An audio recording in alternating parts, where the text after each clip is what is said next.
Biochar versus Terra Preta. Relatively, the term biochar is a new jargon that is being popularly used since 2007 onwards. Although now the biochar it represents the broader concept that was used in many cultures over the years. In the Brazilian part of the Amazon basin, charcoal burial dates back to 2000 years or more, known as Terra Preta. This is a Portuguese term for black earth. Man-made soils found at several sites in the region are still the more productive than anywhere else. That's observation in the Brazil, the Amazonian forest. It's also called Amazon dark earth.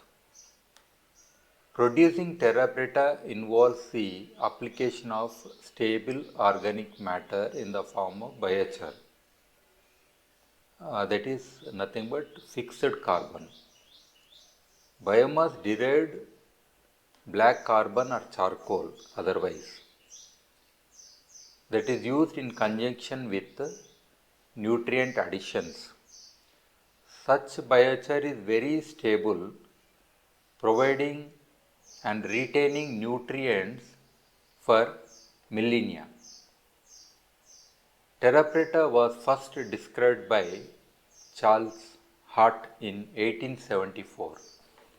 Until 2007, terra preta was used to describe the process of using charcoal for soil amendment.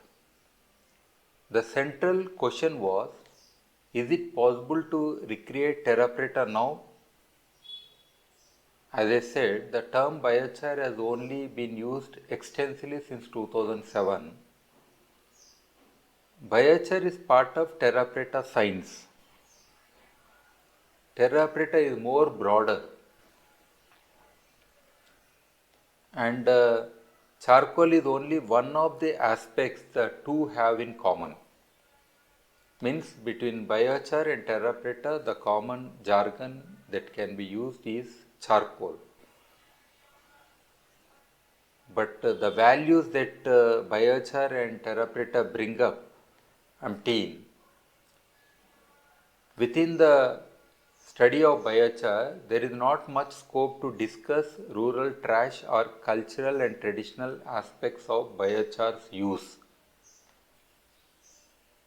or to explain the presence of pottery shards, fish bones, silt, etc. That is part of Terra Preta actually. Terra Preta represents traditional wisdom and biochar is a modern science that is still evolving. In soil amendment, Terra Preta is the superset, and within that the subset is biochar. Within that the subset is charcoal. As I said, here in this diagram we could see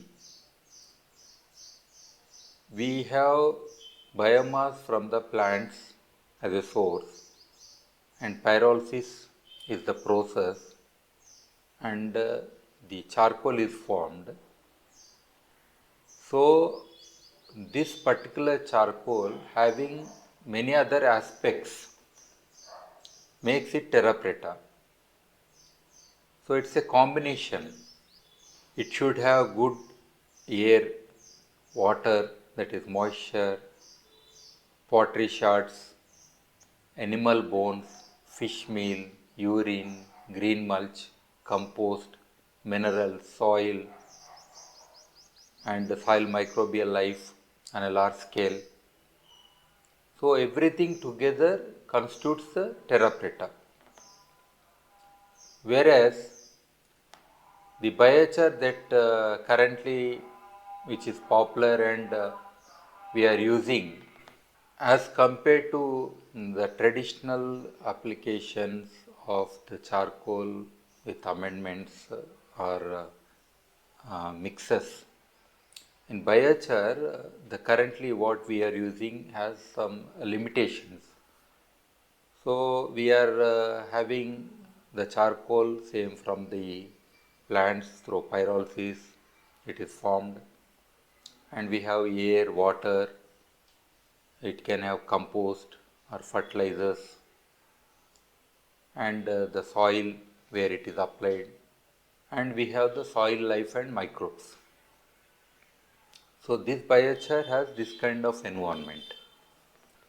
Terra Preta was produced when, along with charcoal, rural trash consisting of pottery shards, fish bones, compost, manure, urine, silt, etc., was added to the less fertile acidic soils to improve their fertility.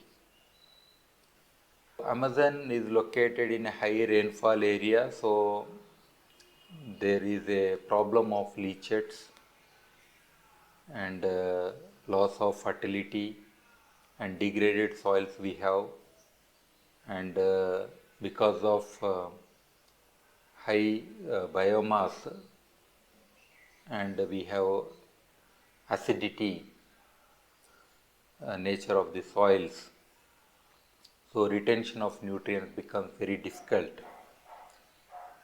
So rural trash in India had similar composition until recently, and it was comprised of charcoal and ash from traditional cook stoves, pottery shards from roof tiles, pots, utensils, and cultural utilities, compostable biomass and urine from domestic livestock, fish and animal bones, etc.